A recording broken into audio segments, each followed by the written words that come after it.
Ciao e benvenuti o bentornati nella nostra stanza degli orologi per una nuova puntata domenicale di Beato tra gli orologi, il nostro format nel quale reagiamo insieme e commentiamo le maison dalle più economiche all'altissima orologeria attraverso i loro siti internet per capire un po' come si presentano al pubblico, se ci sono, quali sono i prezzi dei loro prodotti, quali sono le novità e poi magari anche andare in boutique per capire se ci sono degli sconti, ma anche che cosa c'è di disponibile. Insomma, Beato tra gli orologi serve a commentare insieme un po' l'orologeria e a sognare anche per quell'orologeria che non potremmo mai permetterci, me per primo, e anche per passare una mezz'oretta insieme prima di una nuova settimana lavorativa. Quindi, tra pochi secondi, dopo la sigla, parliamo di Glassut Original. Sigla. Domenica scorsa, come ricorderete, siamo stati in Germania, siamo stati a Glassut, vicino Dresda, dove tra l'altro Rosario è stato davvero presso il Nomos Forum, Nomos che ho anche oggi al polso, uno Zurich Wartime, e che è la piccola città manifatturiera romantica della Germania dove nascono magnifiche opere d'arte. Siamo stati proprio domenica scorsa a Glassut da Alain Guizune, almeno virtualmente. Avrete visto dalla copertina di questo video che questa domenica vi riporto a Glassut per vedere quali sono le creazioni di Glassut Original che molto spesso non si distaccano così tanto da Alain Guizune. Quindi, senza perdere altro tempo e senza perderci in chiacchiere, andiamo a vedere il loro sito. Bene, come potete vedere, Glassut Original si presenta a primo acchitto in maniera un po' simile a Alain Guizune, con la sua grandata a ore 4, e forse anche sembra una specie di Alain Guizune ma nella sua versione un po' più economica. Forse vi ricorderete i prezzi, parlavamo di circa 25, 30, 45 mila euro fino ad arrivare a prezzi fuori da ogni logica e che non erano neanche visualizzabili sul sito perché erano su richiesta, ma parlando per esempio di ripetizione minuti vi ho detto che siamo normalmente nella fascia dei 200-300.000 euro. Comunque vediamo un po' questo Glassut Original, alta orologeria tedesca dal 1845. Il Panomatic, come potete vedere, il Panomatic è anche un po' il cavallo di battaglia di Glassut Original, è anche l'orologio più simile ad Alain Guizune, tant'è che molto spesso mi viene chiesto qual è la differenza tra il Lange 1 di Alain Guizune e il Panomatic di Glassut Original, tutte e due provenienti da Glassut. La differenza è che si tratta di due maison e due manifatture completamente diverse. Stiamo parlando di Alain Guizune Glassut da una parte e di Glassut Original dall'altra.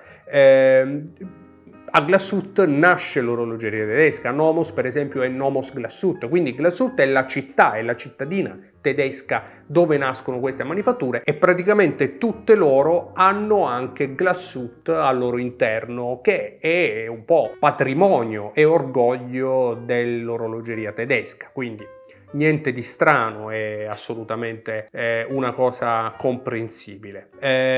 Qui abbiamo i 20 anni di Panomatic Lunar, quindi con le fasi lunari qui a ore 2 come potete vedere. Nel 2003, nel 2004 c'è questa evoluzione molto simpatica dei Panomatic, questo del 2015 me lo ricordo in particolare, ed è un bell'orologio, un bellissimo orologio. Anche qui parliamo di alta manifattura, parliamo quindi di orologi di alta gamma e alta orologeria, di quelli che tanti appassionati comunque sognano e ambiscono. Cassa da 40 mm, materiale della cassa acciaio, a differenza per esempio di Alain Guizune dove l'acciaio è praticamente impossibile da trovare nei suoi orologi perché Alain Guizune fa orologi preziosi. In questo caso un disegno molto tedesco e anche diciamo confrontabile con il Lange 1 di Alain Guizune lo abbiamo proprio con il Panomatic Lunar di Glassut Original. In questo caso la grandata è posizionata da un'altra parte, però diciamo che questa particolare asimmetria la si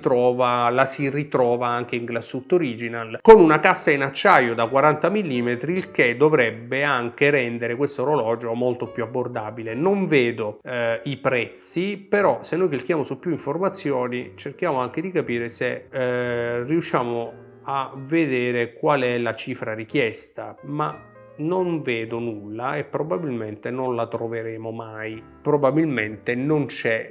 Mostra il prezzo. Mostra il prezzo, l'avevo trovato. Ok, eccolo qui. Questo qui è con il cinturino in nylon. Mostra il prezzo. 12.100 euro, che è di gran lunga inferiore a un Lange 1. Ritengo personalmente che anche il posizionamento di questo oggetto sia inferiore all'Ange 1, non potrebbe essere diversamente, però è possibile avere un oggetto del genere, un bellissimo oggetto del genere. Vediamo con il cinturino in pelle, immagino che costi lo stesso, no, costa un po' meno, no, con depliant 12.100 euro, con la fibbia normale 11.700 euro, quindi con l'ardiglione. È possibile però portarsi a casa un bellissimo pezzo di artigianato tedesco ad un prezzo indubbiamente molto interessante. Vediamo anche qualche altra caratteristica del Panomatic, il disco delle fasi lunari, e poi guardate che bel calibro che c'è qui all'interno. Come vi dicevo, costa quasi come un sub di Rolex, per dire, senza voler riscaldare gli animi, però attenzione, qua parliamo di alto artigianato tedesco, regolazione a doppio collo di cigno, bilanciere con diciamo le micromasse che vengono inserite, anche se qui vedo la racchetta di regolazione, dovrebbe essere la racchetta di regolazione con il pitone, quindi non è a spirale libera, ma insomma sono piccoli dettagli che nulla cambiano rispetto alla bellezza e all'artigianalità di questo orologio. Calibro 28.800 alternanze, quindi un calibro anche moderno. Viti azzurrate, quindi viti azzurrate a fiamma, vengono temperate a fiamma. Platina a 3/4 di glassut con decorazione a nastro, ponte del bilanciere inciso a mano, naturalmente. Doppia regolazione micrometrica a collo di cigno, spigoli smussati, lavorazione anglage degli spigoli, qui praticamente vedete vengono lavorati, vengono realizzati questi biselli che poi si chiamano anche anglage, ed è un calibro di straordinaria bellezza, con questa barra in oro per rendere il rotore più pesante e quindi dargli un momento maggiore, no, nella forza centrifuga. Credo di aver detto bene, nel caso mi correggerete nei commenti, però insomma un orologio straordinario che è possibile portarsi a casa con un prezzo secondo me più che in linea con quello che è il contenuto. Volendo potremmo dire che costa poco rispetto a ciò che offre questo Panomatic Fasi Luna di Glassut Original. Bellissimo, bellissimo e di grande fascino, e cavolo, costa il giusto, costa il giusto. Voi sapete, no, che cosa significa quando dico che costa il giusto. Potrebbe tentare molto. Qui abbiamo i diver di Glassut, sono delle novità questi diver di Glassut, con la grandata sempre a ore 4, molto simpatici, non attirano granché la mia attenzione. Se dovessi scegliere un Glassut sapete già che cosa sceglierei, e probabilmente come succede in ogni puntata di Beato tra gli orologi, alla fine sceglierò l'orologio che virtualmente vorrei portarmi a casa, e immagino abbiate già capito, a meno però di non avere delle sorprese, che può sempre accadere in Beato tra gli orologi, soprattutto perché andiamo a guardare tutto il catalogo, anche tante cose che non sempre so che effettivamente esistono, magari delle novità che mi sono sfuggite. Quindi abbiamo gli orologi dall'eleganza classica, questi qua, la collezione Senator, che abbiamo visto anche nella copertina inizialmente del sito internet. Poi ci sono i Panomatic che abbiamo già visto, quindi adesso guardiamoci un attimo i Senator. Però devo dire che questi non sono orologi che mi piacciono. Li trovo sinceramente disegnati, cioè la ricerca di questa asimmetria la trovo un po' troppo forzata, un po' troppo spinta. Non mi piace questa lancettina a ore 12 che sembra messa lì a caso, non mi piacciono le finestrelle troppo piccole di giorno della settimana e mese rispetto per esempio alla grandata, che invece ha una linea completamente diversa. Non mi piace come è posizionata, e anche il diametro della fase lunare rispetto alla alla lancetta qui a ore 12 che non ho ben capito neanche di che cosa si tratti, vediamo se riusciamo a trovarlo. Però per esempio questo qui è bellissimo, l'Alfred Helwig Tourbillon Limited Edition, bellissimo, spettacolare, questo non lo conoscevo per esempio. Tourbillon, mi fa impazzire il fatto che il tourbillon non si veda, e mi fa impazzire perché qui c'è proprio la ricerca dell'understatement, cioè qui c'è il tourbillon, c'è anche scritto che c'è il tourbillon, come potrebbe esserci scritto automatico, ok? Però non si vede il tourbillon, cioè tu lo paghi il tourbillon, ma non è che lo devi mostrare. Il tourbillon serve a tenere perfettamente il tempo, a vincere la gravità, no? Abbiamo più volte parlato di cos'è e perché esiste il tourbillon. Bello, molto bello. Molto bello, vediamo un po' se abbiamo le dimensioni. Spessore della cassa 11,60 mm, molto poco. Non è insomma un campione di spessore, però è magnifico, e dentro c'è un tourbillon, eccolo qui il tourbillon. Bello, bellissimo, davvero un capolavoro di eleganza. Vedete? Potrebbe accadere che la scelta fatta inizialmente cambia. Qui abbiamo un'altra bellissima interpretazione. Qui il tourbillon si vede, d'accordo, grandata ore 12, bellissimo anche lui, perché poi comunque è bellissimo da ammirare il tourbillon, quindi non c'è problema se si vede all'interno del quadrante. Però ecco, quella discrezione di avere il tourbillon che non si vede a me piace, lo trovo molto molto elegante. Bellissimo anche questo qua, questo Senator Tourbillon, bellissimo, 42 mm, però quindi perde un po' l'eleganza, perde un po' quelle linee invece indubbiamente eleganti dell'edizione limitata, questa qui che abbiamo visto prima, con una cassa da 40 mm che pure è bella grande. Un orologio di questo tipo io lo vorrei 37-38 mm, però ci accontentiamo, chi sono io per giudicare Glassut Original. Quindi, come potete vedere, anche qui rispetto a domenica scorsa a Langhezune, grande orologeria, grande manifattura, peraltro a prezzi in alcuni casi, come abbiamo visto nel Panomatic in acciaio, assolutamente abbordabili, prezzi addirittura piccoli per ciò che offrono degli orologi del genere. Poi abbiamo il Senator Skeleton fasi lunari, anche qui 42 mm,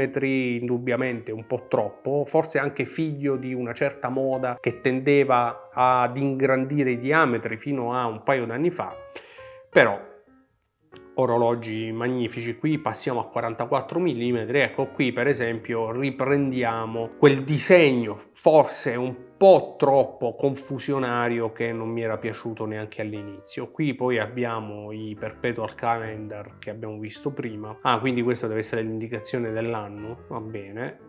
Poi abbiamo il Chronometer, questo però perché Chronometer? Non mi pare che sia un cronografo, no, non lo è sicuramente. Qui abbiamo i secondi, qui abbiamo la riserva di carica, orario, grandata, niente, probabilmente è certificato cronometro da parte del COSC. Vediamo un po' se ci abbiamo azzeccato. Qui non dice nulla, no, non dice molto. Precisione certificata. Viene certificato ok, il COSC è svizzero, questo qui è il German Calibration Service, secondo gli standard tedeschi di cronometria, eccetera eccetera. Va bene, quindi ci avevamo indovinato, ci avevamo preso. Va bene. Senator non vince ancora rispetto al Panomatic, che è quello che mi ha fatto anche innamorare di Glassut. Poi c'è questo orologio di forma qui, questo è bello, questo mi è sempre piaciuto tanto. Va bene, allora vediamo un attimo la collezione Specialist, perché orologi sportivi per specialisti, quindi in questo caso dei diver. Vediamo quanto sono tecnici questi diver di Glassut. Questo è un cronografo 43,20 mm di diametro, troppo, non mi piace, anche questi sono 43,20 mm. Li trovo un po' banali onestamente, un po' troppo skin diver per quello che potrebbe offrire Glassut, e forse avrei evitato, fossi stato in Glassut, di spingermi nell'orologeria sportiva. Così è una mia idea che è naturalmente sbagliata, poi se lo fanno evidentemente hanno ragione loro, però ecco, li trovo un po' troppo, forse mi ricordano anche qualcosa con questi numeri arabi così grandi, non so bene, anzi se vi viene in mente qualcosa ditemelo nei commenti. Però ecco, non è certamente il Glassut che sceglierei, mi interessa anche poco approfondire, per quanto poi naturalmente, scusate, ci ritorno un attimo, per per quanto naturalmente qua parliamo sempre di orologi di altissima gamma, di altissima fascia,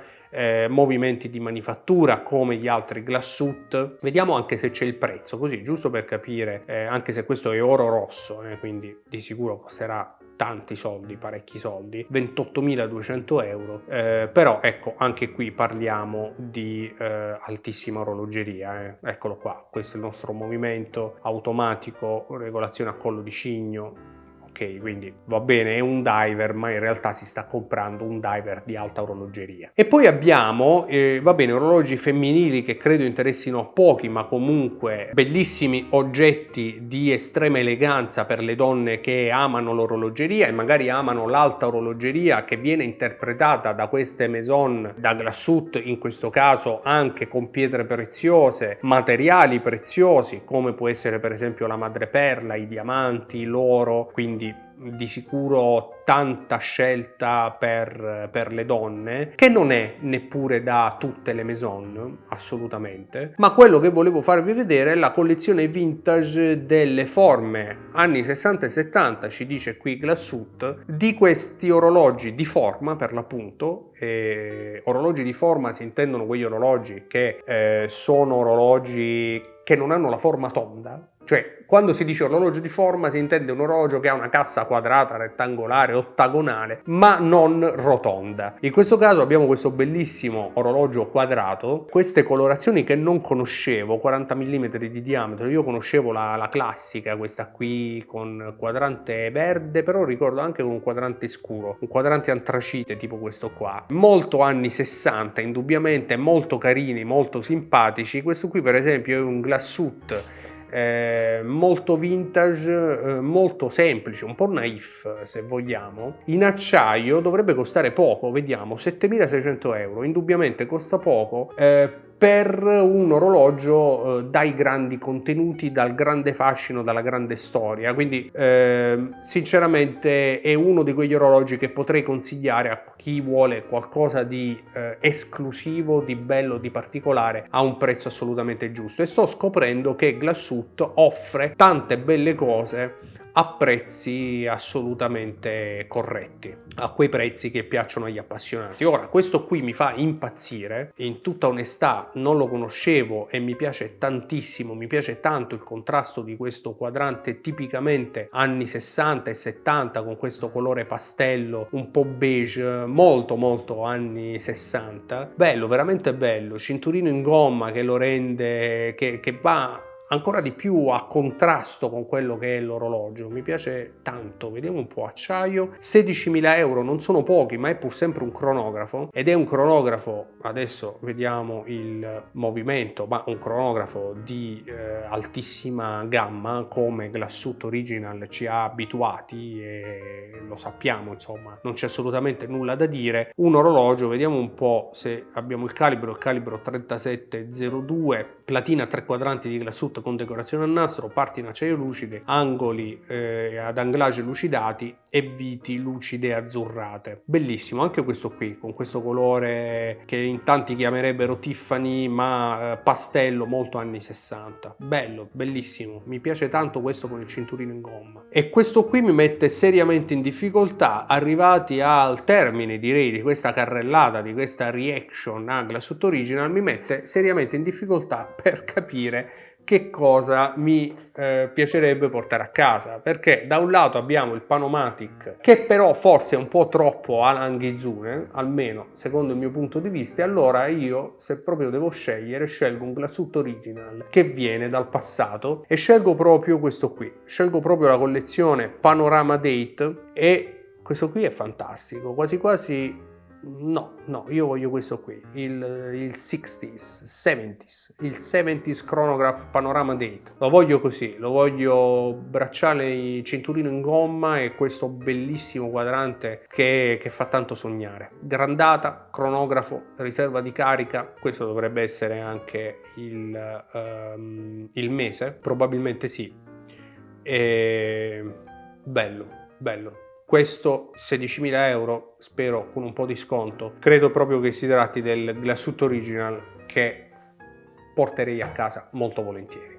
Insomma, anche questa puntata di Beato tra gli orologi ci ha fatto sognare, ci ha fatto scoprire, mi ha fatto scoprire tante belle cose che di una maison importante e rinomata come Glassut Original in realtà non conoscevo, perché poi le varianti, le declinazioni, le interpretazioni dell'orologeria da parte di queste maison dell'alta manifattura tedesca sono sempre tantissime. Conoscevo molto bene gli orologi di forma, quindi con cassa quadrata, proprio quello che ho scelto, non con quella colorazione, ed effettivamente credo che sia anche la migliore interpretazione dell'orologeria che Glassut Original possa dare. Il Panomatic rimane un orologio bellissimo e sensazionale, per quanto forse, ed è una opinione personalissima, ricordi un po' troppo il Lange 1 appunto di Alan Ghizune, quindi scelgo molto volentieri il 70s Panorama. Fatemi sapere naturalmente nei commenti quale sarebbe la vostra scelta. Io come sempre vi ringrazio per essere arrivati fin qui e vi do appuntamento a una nuova puntata nella nostra stanza degli orologi qui su Top.